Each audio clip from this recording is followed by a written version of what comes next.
Voilà l'un des cas de figure classiques du sexisme, voir une femme à une position de pouvoir et se demander comment elle est arrivée là, chercher à savoir lequel des hommes puissants de son entourage, père, frère, mari ou amant, a bien pu lui donner le coup de pouce nécessaire à l'obtention d'un pareil poste. En décrochant la tête de l'interview politique d'Europe 1, Audrey Crespo-Mara n'avait peut-être pas imaginé que sa réussite serait rattachée d'une façon ou d'une autre à celle de Thierry Ardisson, son mari.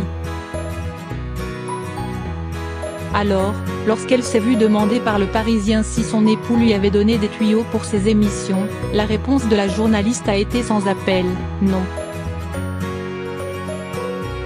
La raison ? Cela fait 20 ans que j'exerce ce métier, réplique celle qui remplace depuis peu Jean-Pierre Elkabbach à la radio.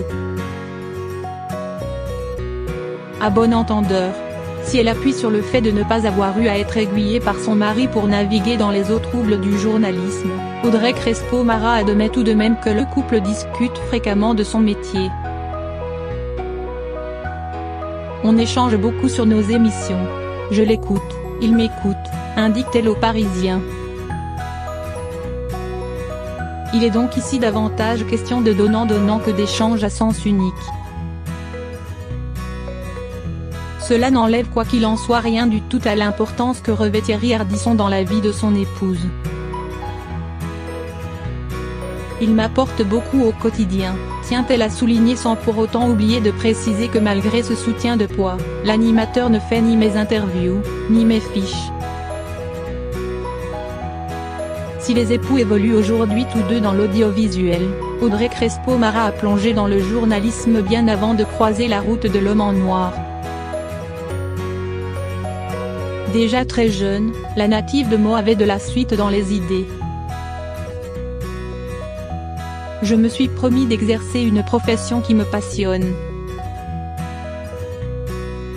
Du coup, la jeune femme opte pour le journalisme. Passée par Radio France, France Inter, TF1 et France 2, elle sait d'emblée qu'il faut avoir de la rigueur pour réussir.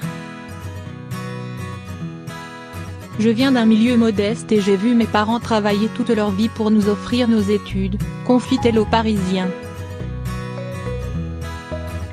Donc je me sens obligée de travailler 2 fois plus. Le travail vous renforce. Crédit photo, Bioren Best Image.